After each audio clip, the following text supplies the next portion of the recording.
বিজনেট এপছৰ উদ্যোগত পদযাত্ৰা কাৰ্যসূচী এটা সজীৱ বড়ো সম্প্ৰদায় গঢ়ি তোলাৰ উদ্দেশ্যে জীয়াই থকা আৰু জীয়াই থাকিবলৈ দিয়া মূল মন্ত্ৰ আগত ৰাখি বিজনী আঞ্চলিক এপছৰ কাৰ্যালয়ৰ পৰা উলিওৱা হয় এই পদযাত্ৰা।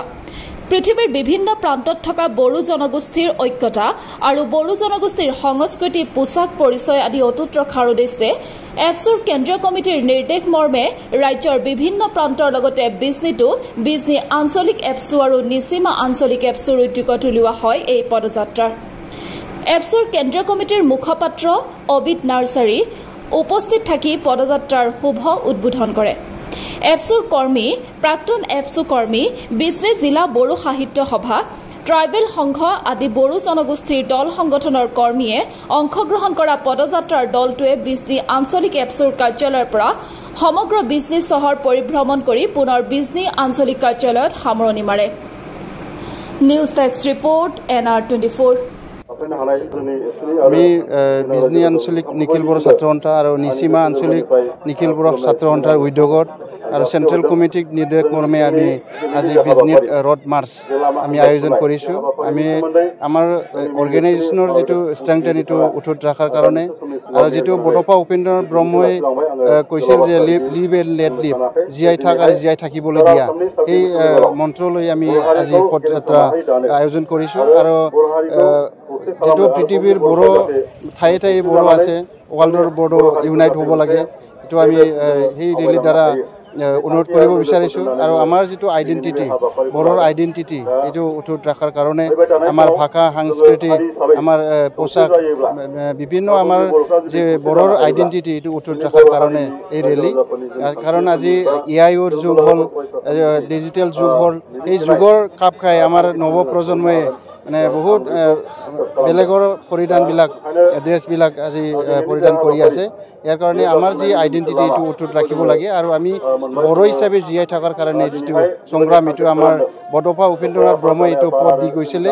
আৰু এই মাষ্টাৰ ৰেচ বড়ো ছ'চাইটি গঠন কৰাৰ কাৰণে গঢ়াৰ কাৰণে আমাৰ বডোফা উপেন্দ্ৰনাথ ব্ৰহ্মই সপোন দেখিছিলে।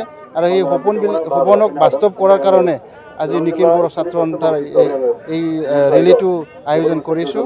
আমি বিজনী আঞ্চলিক নিখিল বড়ো ছাত্ৰ সন্থাৰ পৰা আজি বডোফা উপেন্দ্ৰনাথ ব্ৰহ্মৰ যি স্মৰণ কৰি শ্ৰদ্ধা জনাই আমি ৰেলীটো আৰম্ভ কৰিম। আৰু আমাৰ বিজনীৰ টাউনত হ'ব 5 কিলোমিটাৰ ৰোড, আমি আজি ৰোড মাৰ্চটো আৰম্ভ কৰিম। ইয়াতে বিজনী ফ্লাইঅভাৰ হৈ নতুন ষ্টেট বেংক আৰু পুৰাণ বাছ ষ্টেণ্ড হৈ বিজনী থানা আৰু ইউকো বেংক হৈ আমি ফ্লাইঅভাৰ দি ফিৰ আমি আঞ্চলিক এপছৰ অফিচত আহিম। এই ৰেলীত আমাৰ বিভিন্ন দল সংগঠনে অংশগ্ৰহণ কৰিছে। বিজনী ডিষ্ট্ৰিক্ট বড়ো সাহিত্য সভা, আমাৰ বিজনীৰ XMLA আৰু বহুত ইণ্টেলেকচুৱেল সকলে বিজনী আৰু নিচিমা আঞ্চলিকৰ আন্দোলন যিমান ইণ্টেলেকচুৱেল আছে, শিক্ষক, আমাৰ সমাজকৰ্মী, তেখেতসকলে ভাগ লৈছে। আৰু আমি আমাৰ আমন্ত্ৰণ মৰ্মে তেখেতসকলে ৰেলীত অংশগ্ৰহণ কৰিছে, ইয়াৰ কাৰণে ধন্যবাদ জনাইছোঁ। আৰু আমাৰ ইয়াত এপছু যিমান প্ৰাক্তন এপছু আছে আমি আমন্ত্ৰণ কৰিছোঁ। আমাৰ বহু প্ৰাক্তন এপছুসকলে এই ৰেলীত অংশগ্ৰহণ কৰিছে। আমি সেই ইয়াৰ দ্বাৰাই যিটো এপছু কৰি গ'ল, প্ৰাক্তন এপছুসকলে জাতিৰ কাৰণে কাম কৰি গ'ল, ইয়াৰ কাৰণে আৰু ভৱিষ্যতত যাতে আমাৰ বড়ো হিচাপে জীয়াই থকাৰ কাৰণে যাতে আৰু কাম কৰি যায়। এপছু নাথাকিলেও আৰু সমাজ বিভিন্ন দল সংগঠনত আছে, ট্ৰাইবেল সংঘ, বড়ো সাহিত্য সভা, সকলোৱে যাতে আমাৰ জাতিৰ আইডেণ্টিটিটো বজাই ৰখাৰ কাৰণে কাম কৰে। ইয়াৰ কাৰণে আমি আজি একত্ৰিত কৰি আমি এই ৰেলীটো আয়োজন কৰা হৈছে। ছাত্ৰ সন্থাই অসমৰ বিভিন্ন জিলা, বিভিন্ন ডিষ্ট্ৰিক্ট, বিভিন্ন সাব ডিভিজনৰ এই ৰোড মাৰ্চ কাৰ্যসূচী লৈছে। আমাৰ এজেণ্ডা এটাই যে বড়ো জাতিক ভাইব্ৰেণ্ট কমিউনিটি হিচাপে আমি গঢ়ি তোলা আৰু মাষ্টাৰ ৰেচ গঢ়ি তুলিবৰ কাৰণে যিখিনি আমি কাম কৰি আছে নিখিল বড়ো ছাত্ৰ সন্থাই যোৱা 55-58 বছৰৰ পৰা, এইটো আজি বল ষ্টেপ লৈ এইটো আকৌ আমি ৰোড মাৰ্চ কৰিব ওলাইছোঁ। আৰু এই কাৰ্যসূচী আমাৰ অসমৰ বিভিন্ন জিলাত হৈ আছে বৰ্তমান। আৰু ইয়াৰে মেছেজ এটাই দিব খুজিছোঁ যে এইটো আমাৰ ৰাজনীতিৰ লগত একো সম্পৰ্ক নাই। এইটো আমাৰ জাষ্ট মানে বড়ো জাতিক এটা ভাইব্ৰেণ্ট কমিউনিটি গঢ়ি তোলাৰ আৰু তাৰ লগতে বড়ো জাতিক পৃথিৱীত যি 800 crore পপুলেশ্যন আছে, তাৰ ভিতৰত আমাক বড়ো জাতিৰ সকলো ল'ৰা ছোৱালী আৰু বড়ো জাতিৰ সকলো